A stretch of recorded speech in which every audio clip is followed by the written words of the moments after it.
Hello everyone. तो आज projectile motion समझेंगे, क्योंकि हम ऑलरेडी मोशन टू डायमेंशंस या मोशन इन अ प्लेन में काफ़ी सारे कॉन्सेप्ट समझ चुके हैं पिछले लेक्चर्स में। तो आप चेक कर सकते हैं जाके, जो पिछले वीडियोस हैं उसमें मैंने स्टार्टिंग से मोशन इन अ प्लेन के सारे कॉन्सेप्ट्स एक्सप्लेन किए। तो आज हम लोग प्रोजेक्टाइल मोशन का कॉन्सेप्ट समझेंगे, ठीक है। तो प्रोजेक्टाइल मोशन बेसिकली होता क्या है, जब हम बात करते हैं टर्म प्रोजेक्टाइल की, है ना। तो प्रोजेक्टाइल मतलब एक ऐसा ऑब्जेक्ट जिसको प्रोजेक्ट किया है हमने किसी वेलोसिटी से, और उसका मोशन किस टाइप का होता है वो हम पढ़ेंगे, और उसी के मोशन को प्रोजेक्टाइल मोशन कहते हैं, ठीक है ना। तो अब प्रोजेक्टाइल मोशन सिर्फ ग्रेविटी में ही नहीं होता है एक्चुअली, मतलब जो मेनली प्रोजेक्टाइल मोशन है वो under the force of gravity होता है ऑब्जेक्ट का, है ना।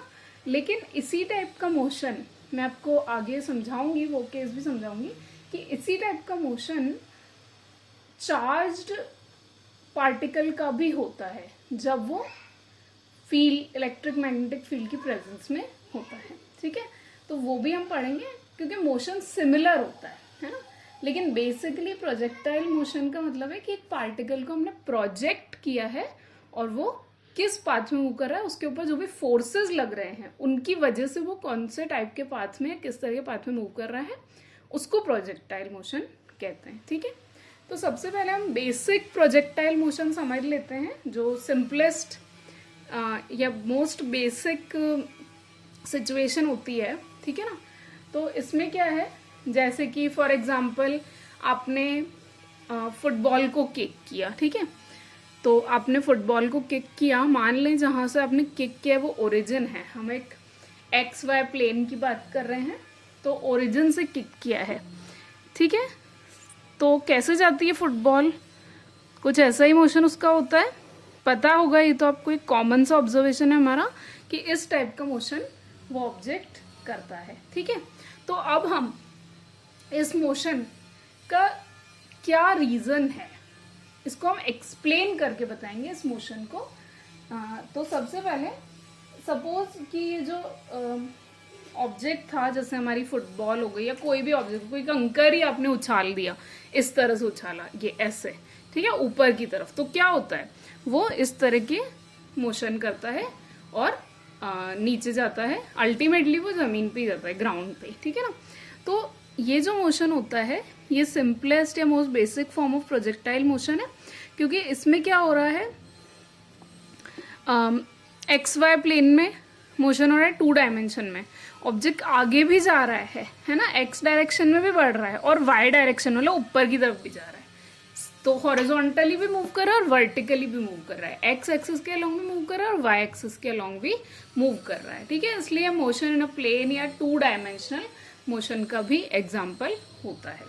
तो अब इसको समझते हैं कि क्या क्या इसके क्वांटिटीज हैं, रिलेटेड क्वांटिटीज। तो सपोज इनिशियली जब हमने इसको प्रोजेक्ट किया था, मैंने प्रोजेक्ट करने का मतलब आपको बता दिया, हमने उसको एक पर्टिकुलर डायरेक्शन में थ्रो कर दिया है, ठीक है ना।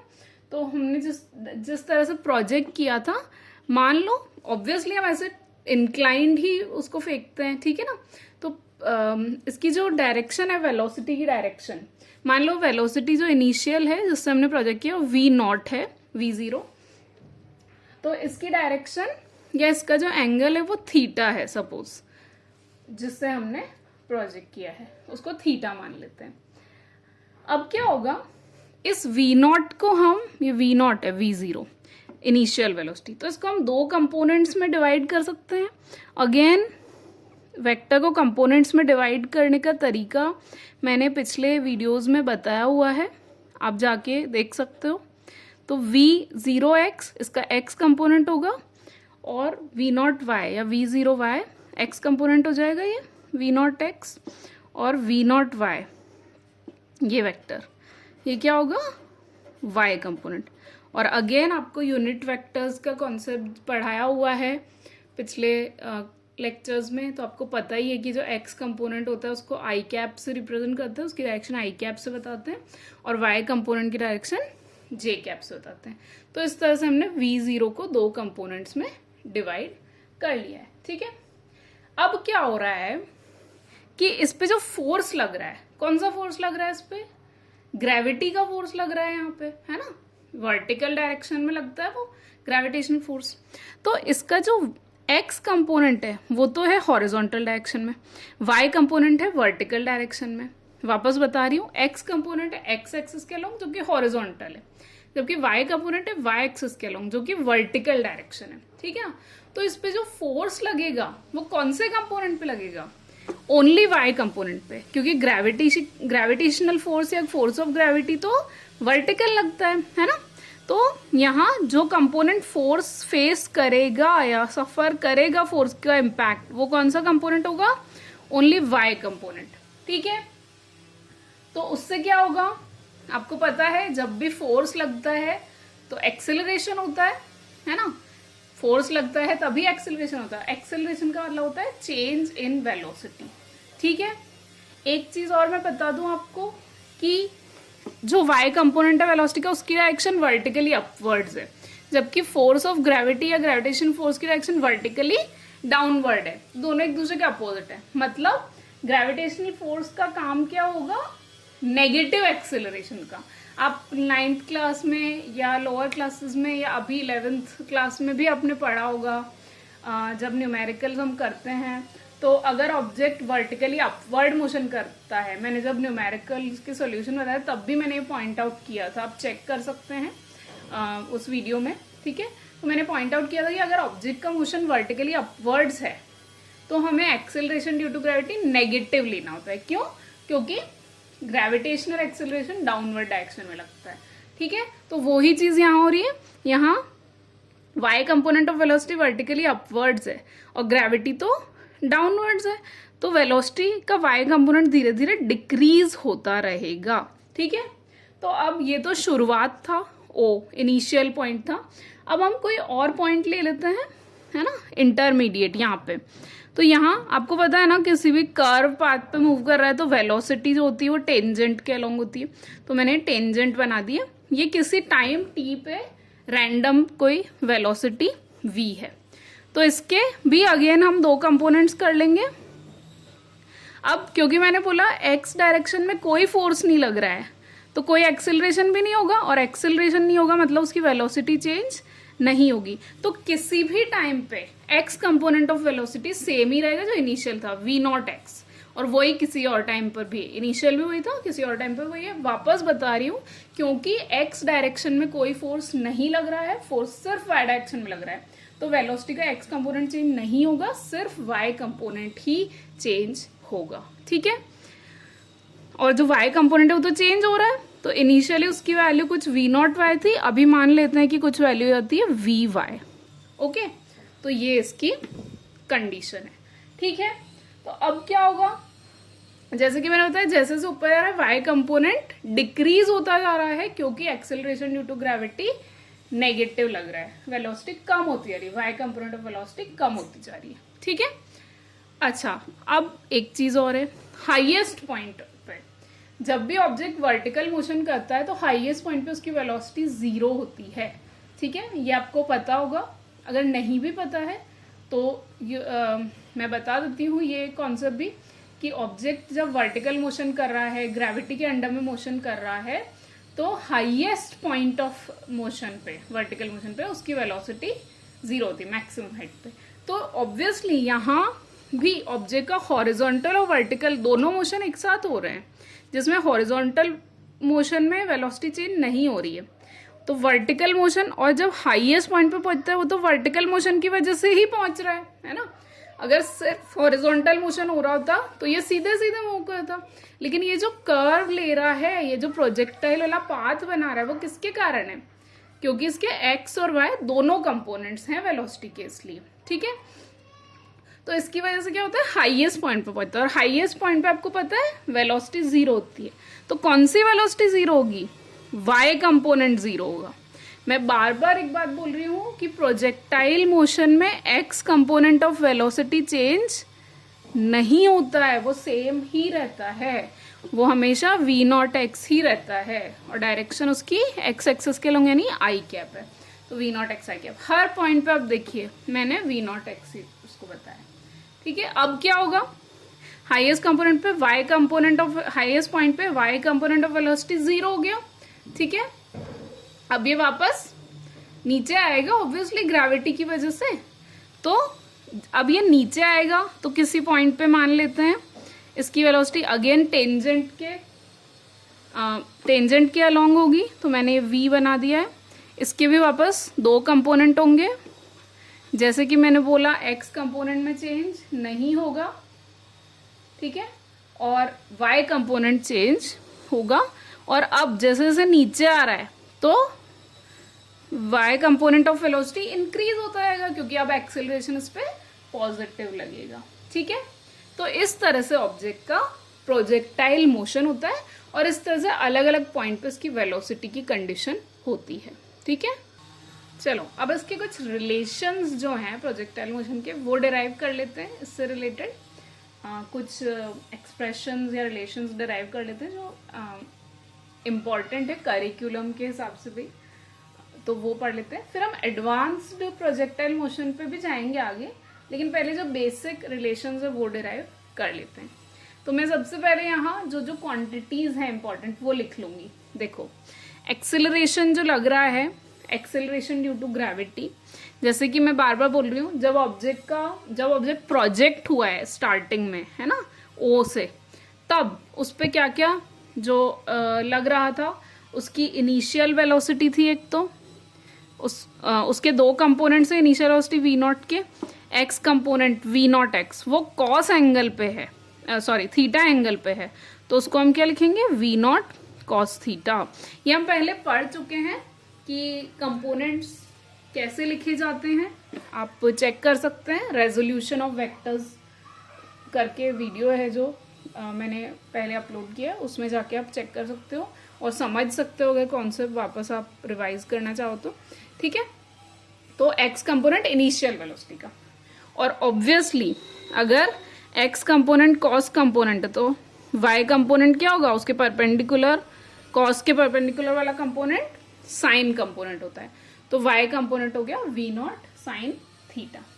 साथ ही इनिशियली या हर पॉइंट पे, मतलब जब इसका वर्टिकली अपवर्ड मोशन हो रहा है, हाफ फ्लाइट कह सकते हैं हम इसको, हाईएस्ट पॉइंट तक जो उसने फ्लाइट कवर की है ना, तब इस ड्यूरेशन में फर्स्ट हाफ में, इसकी बात कर रही हूं मैं, फर्स्ट हाफ में इस पे जो एक्सेलरेशन लग रहा है, अगेन एक्स डायरेक्शन में तो कोई एक्सेलरेशन नहीं हो रहा है, बता चुकी हूँ मैं उसके रीजन, तो एक्स कंपोनेंट ऑफ एक्सेलरेशन 0 है, और Y component of acceleration first half में -g है क्योंकि एक्सेलरेशन वर्टिकली डाउनवर्ड है, ऑब्जेक्ट का मोशन वर्टिकली अपवर्ड है, और सेकेंड हाफ में उसको +g ले सकते हो आप, है ना, लेकिन हम अभी इस फर्स्ट हाफ के बारे में डिस्कशन कर रहे हैं, तो -g आप लिख सकते हो, ठीक है।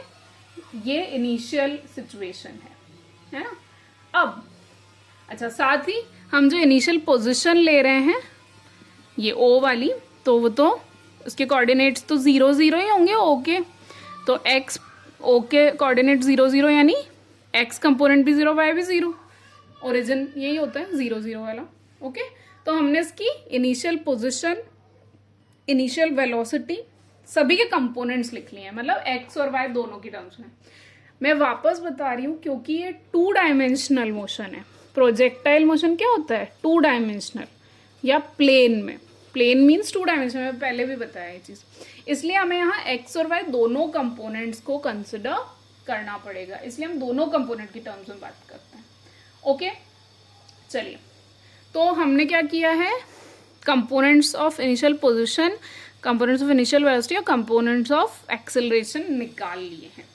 अब अगर मेरे पास इनिशियल पोजीशन है ना, जो कि x नॉट y नॉट है, अगर मैं किसी टाइम t के बाद उसकी पोजीशन निकालना चाहूँ, है ना, तो वो कैसे निकालेंगे, टाइम t के बाद पोजीशन, हमारी second equation of motion s is equal to ut plus half A T square का यूज़ करेंगे। इक्वेशंस ऑफ मोशन का डेरिवेशन भी हमने पिछले वीडियो में पढ़ा है और इक्वेशंस भी मैंने समझाई हैं आपको, उनमें न्यूमेरिकल्स कैसे सॉल्व करते हैं वो भी समझाए हैं, वो भी आप जाकर देख सकते हैं, रिवाइज कर सकते हैं और कमेंट करके बताएं कि आपको वीडियोस एक्सप्लेनेशंस कैसे लगे। ओके, तो अगर मुझे टी टाइम के बाद, ये इनिशियल पोजीशन है, अगेन मैं टी टाइम के बाद भी जो पोजीशन निकालूंगी उसके कंपोनेंट्स निकालूंगी एक्स और वाई। तो मान लो मैं टी टाइम के बाद पोजीशन का एक्स कंपोनेंट निकाल रही हूँ, तो वो होगा एक्स, ठीक है, एक्स और जब आप एस लेते हो ना इस इक्वेशन में, डिस्प्लेसमेंट होता है, तो वो हो जाएगा x minus X not. X क्या है? फाइनल, मतलब टी टाइम के बाद पोजीशन, और एक्स नॉट क्या है? Initial position. तो फाइनल माइनस इनिशियल पोजीशन से डिस्प्लेसमेंट मिल जाता है, ठीक है। तो X minus X naught is equal to U T. अब यू टी मतलब इनिशियल वेलोसिटी, लेकिन सिर्फ एक्स कंपोनेंट हम लेंगे क्योंकि हम यहाँ एक्स कंपोनेंट की टर्म्स में ही, एक्स एक्सिस के अलोंग ही डिस्कशन कर रहे हैं। तो यू टी प्लस हाफ, और अगेन एक्सेलरेशन का भी एक्स कंपोनेंट ही लेना है आपको। ओके, तो उससे क्या होगा, सारी वैल्यूज रख देते हैं। एक्स नॉट तो 0 है, तो केवल एक्स बचेगा, एक्स माइनस 0, है ना। और वी नॉट एक्स क्या है?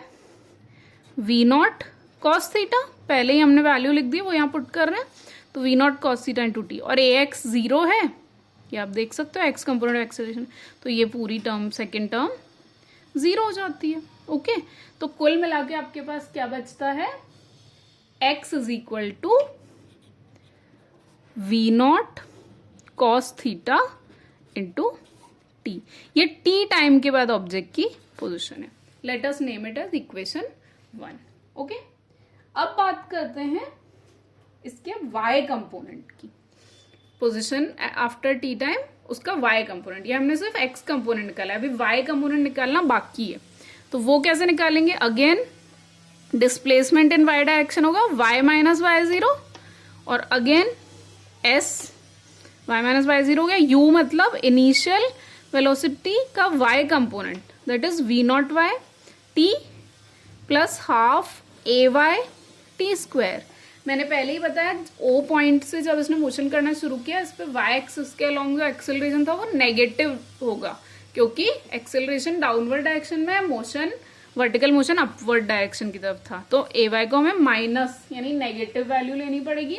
सारी वैल्यूज पुट करते हैं। अगेन वाई 0 तो 0 है, तो ये बचता है वाई, वी 0 वाई की वैल्यू क्या है? वी नॉट साइन थीटा, तो we not sine theta into t plus half a y t square. A y को मैं माइनस जी रख रही हूँ, तो यहाँ माइनस जी लिखने पे minus half g T square. ये आपका टी टाइम के बाद पोजीशन का एक्स कंपोनेंट और वाई कंपोनेंट हमने फाइंड आउट कर लिया है।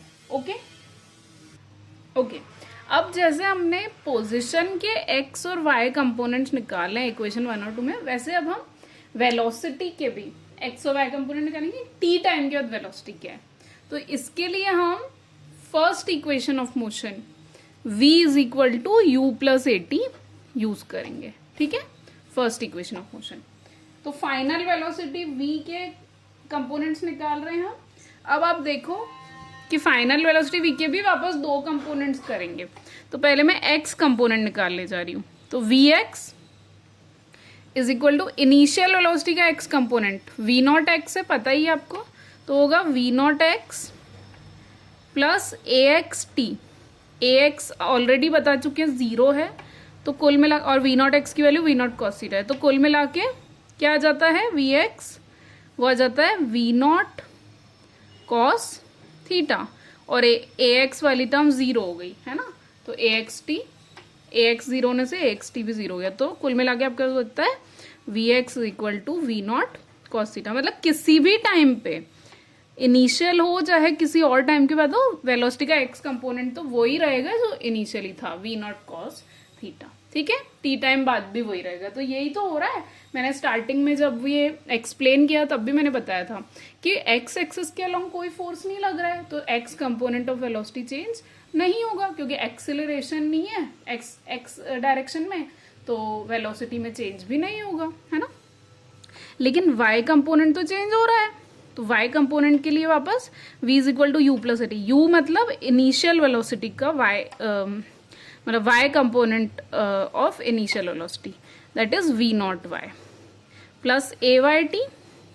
वैल्यूज रख देते हैं, v y is equal to v naught y है वी नॉट साइन थीटा, बता चुके हैं स्टार्टिंग में, वही वैल्यू पुट कर रहे हैं, और ए वाई की वैल्यू माइनस जी, तो माइनस जी टी। ये आपका टी टाइम के बाद वेलोसिटी का वाई कंपोनेंट हमने फाइंड आउट कर लिया है। ओके, अच्छा, तो इस तरह से हम निकाल सकते हैं। एक चीज और है, मैक्सिमम हाइट पे जो होता है वी वाई 0 होता है, ये मैंने यहाँ एक्सप्लेन किया था आपको। ओके, अब ये तो बेसिक हमने एक्सप्रेशंस निकाले। Now we will find some important expressions related to it.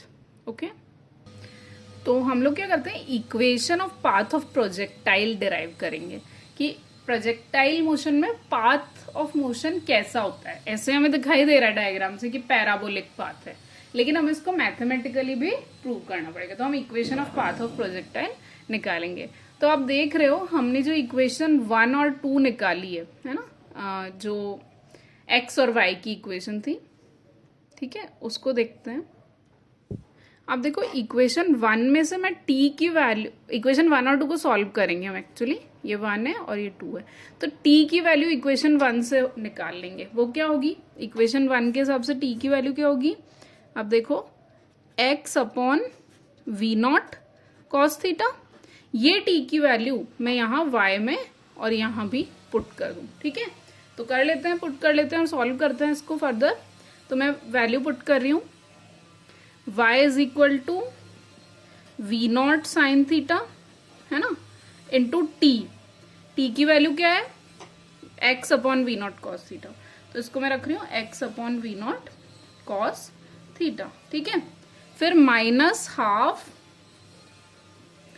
g और टी स्क्वायर मतलब x square upon v not square cos square theta, ठीक है। तो अब ये sine theta upon cos theta, एक तो वी नॉट जो है ना, इसको सॉल्व करेंगे, इस पूरे को सॉल्व करेंगे, तो आप देख सकते हो कि वी नॉट से वी नॉट कैंसल हो रहा है ना, और sine theta upon cos theta tan theta बचता है, तो क्या बचता है मेरे पास, y is equal to x और टेन थीटा, है ना, तो टेन थीटा इंटू एक्स। फिर अगली टर्म क्या आती है, अब देखो x square upon v not square cos square theta और हाफ, ठीक है।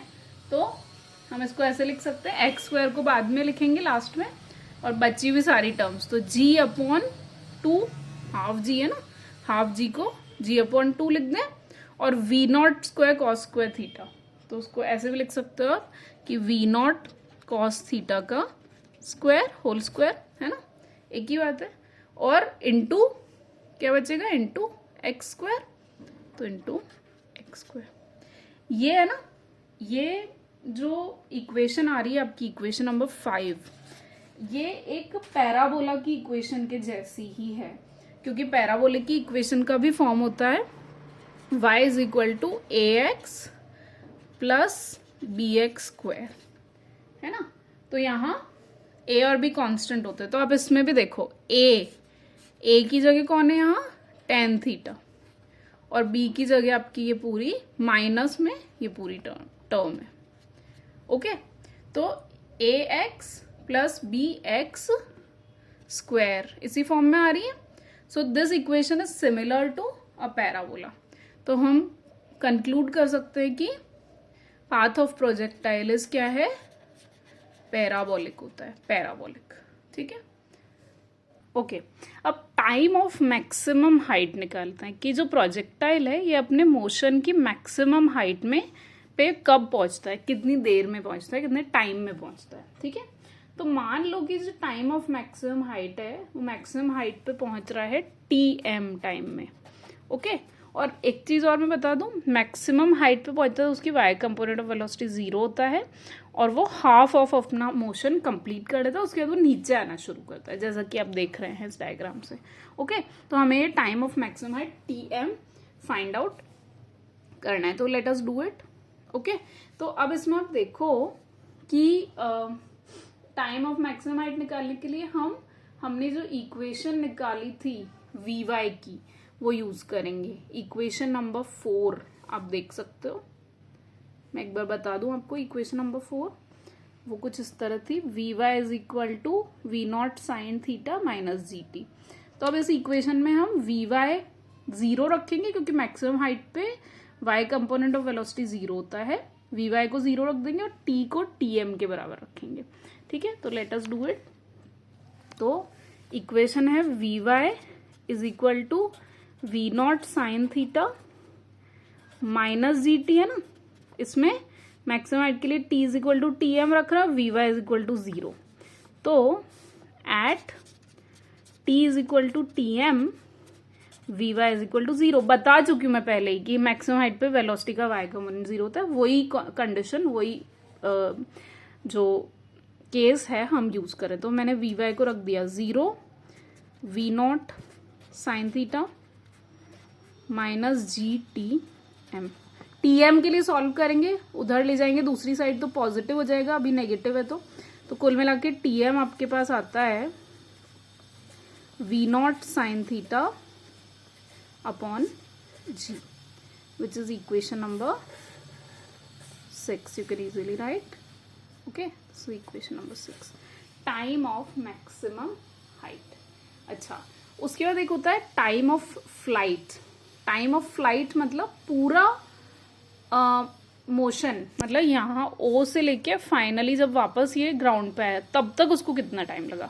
तो ऑब्वियसली हाफ मोशन इसका time of flight, time of maximum TM हो रहा है, तो टाइम ऑफ फ्लाइट होगा इस टीएम का डबल, ओके।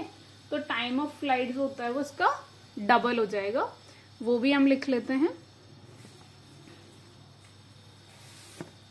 कि time of flight is 2 t m, okay. 2 t m, t m की वैल्यू रख रही हूं मैं 2 और v not sine theta upon g, तो ये हो जाएगा 2 v not sine theta upon g. ये होगा टाइम ऑफ फ्लाइट, ओके।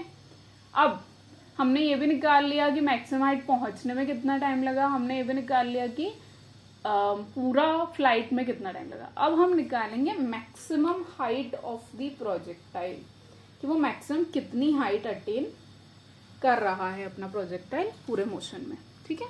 तो मैक्सिमम हाइट मतलब वर्टिकल, ये वाली हाइट, वाई एक्सिस में उसने कितना डिस्टेंस कवर किया, ये वाई, ठीक है। इसको वाई ले लेते हैं मैक्सिमम हाइट। तो अगला हम निकाल रहे हैं मैक्सिमम हाइट ऑफ प्रोजेक्टाइल, ठीक है।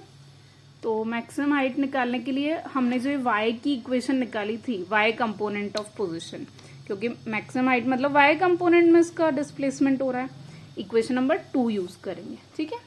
तो वाई मैक्सिमम हाइट को हम एच एम ले लेते हैं अगर, तो वाई को क्या रखेंगे यहाँ इसमें h m, maximum height. Are you getting this? Y is equal to h m, maximum height निकाल रहे हैं, तो वाई को मैंने एच एम लिया। अब आपको पता है अगेन मैक्सिमम हाइट है, ठीक है। तो इसमें जो टाइम लगेगा वो वो टीएम के बराबर होगा, है ना, क्योंकि हम मैक्सिमम हाइट वाली कंडीशन ले रहे हैं। तो टी क्या होता है, टाइम ऑफ मैक्सिमम टीएम। तो वाई को मैंने एचएम लिया है और v not sine theta into T लेना है, लेकिन टी नहीं लेके क्या लेना है हमें, टीएम, क्योंकि मैक्सिमम हाइट में लगने वाला टाइम ले रहे हैं। तो we not sine theta into t m मतलब अभी आपने वैल्यू निकाली है, ये v not sine theta upon g. तो we not sine theta upon g, ये हो गया first term, minus half g t m square, तो माइनस हाफ जी और टी एम का स्क्वायर मतलब again v not square sine square theta upon g square, पूरे t m का हमें स्क्वायर करना है। तो ये इक्वेशन कुछ ऐसा बनेगा ऑब्वियसली। फर्दर इसको सॉल्व कर लेते हैं। आप देख सकते हो कि दोनों में ही v not square sine square theta आ रहा है ना, तो हम कॉमन ले सकते हैं इसमें। मैं इसको सॉल्व करके आपको बताती हूँ। देखो ये भी है v not square sine square theta upon g, और इसमें से भी एक जी कैंसिल हो जाएगा, एक ही जी बचेगा। तो we not square sine square theta upon g और v not square sine square theta upon g, ये वाला जी कैंसिल हो चुका है, तो कॉमन ले लेते हैं। ठीक है, तो we not square sine square theta upon g मैंने कॉमन लिया, बचा क्या, इधर तो बचा 1 और इसमें बचा 1/2। 1 माइनस 1/2 होता है 1/2। तो कुल मिला के हमें एच एम मिलता है, यहाँ लिख देती हूँ मैं, h m is equal to 1 minus 1/2 1/2, यानी h m is equal to v not square sine square theta upon g और 1/2, यानी ये 1/2। ये आपको मैक्सिमम हाइट मिल जाती है, which is your equation number 7, right. So in this way हम maximum height का फॉर्मूला डिराइव करते हैं। नेक्स्ट हम निकालेंगे horizontal range of projectile. Horizontal range मतलब उसने एक्स डायरेक्शन में मैक्सिमम कितनी डिस्टेंस पूरी की है, उसको कैपिटल आर से रिप्रेजेंट करते हैं। अब इसके लिए हमें एक्स कंपोनेंट की इक्वेशन लेनी पड़ेगी। एक्स कंपोनेंट की इक्वेशन जो हम पहले निकाल चुके हैं ऑलरेडी, मैं आपको बता देती हूँ इक्वेशन, वो कुछ ऐसी है। Equation 1 x equal to v naught cos theta t. अब क्योंकि हॉरिजॉन्टल रेंज वाली डिस्टेंस इसने टी एफ यानी time of flight total time में कवर की है, तो हम यहाँ जो इक्वेशन 1 है, इक्वेशन 1 में यहाँ लिख देती हूँ वापस, x is equal to v naught cos theta into t. तो क्योंकि पूरा मोशन हो गया है, इस जितने टाइम में उसने हॉरिजॉन्टल रेंज पूरी डिस्टेंस कवर कर ली है r तक, उतने टाइम में पूरा मोशन कंप्लीट हो गया, तो टाइम क्या होगा, टाइम ऑफ फ्लाइट tf के बराबर लेंगे। हमने अभी थोड़ी देर पहले टाइम ऑफ फ्लाइट निकाला था ना, वो टाइम हम यहाँ लेंगे, ये tf। तो t is equal to tf लेंगे और तब x इक्वल टू r है ना। तो मैं x को तो रख रही हूँ r, है ना, और कितने टाइम में हुआ है, tf टाइम में, तो यहाँ t की जगह मैं टाइम ऑफ फ्लाइट tf रख दूंगी और tf की वैल्यू हमने निकाली हुई है। ओके, तो x को क्या रख रही हूँ, r, और v नॉट कॉस थीटा, और t को क्या रख रही हूँ मैं, tf। अभी वैल्यू पुट कर देते हैं, v नॉट कॉस थीटा और tf की वैल्यू क्या है, 2v not sine theta upon g है। ओके, अब आप देख रहे हो v not into v not square हो गया। मैं यहां लिख रही हूं r is equal to v not square by g और 2 sine theta cos theta. I hope आप देख सक रहे हैं, है ना। इसमें क्या है, v not square by g मैंने अलग लिख दिया, v not into v not square upon g, v not square by g. अब क्या बचा, 2 साइन थीटा कॉस थीटा, और 2 साइन थीटा कॉस थीटा को साइन 2 थीटा लिखते हैं। तो r is equal to sign 2 sine theta cos theta को sign 2 theta लिख रही हूँ, तो we not square by ji into sine 2 theta. ये आपके हॉरिजॉन्टल, यहाँ जी आएगा, ये आपके हॉरिजॉन्टल रेंज यानी maximum distance in horizontal direction का formula, which is equation 8। Okay, next lectures में, आगे आने वाले वीडियोस में मैं और फर्दर एक्सप्लेन करूंगी थोड़ा एडवांस्ड जो प्रोजेक्टाइल मोशन है उसके बारे में। So please keep watching and stay tuned. Thank you.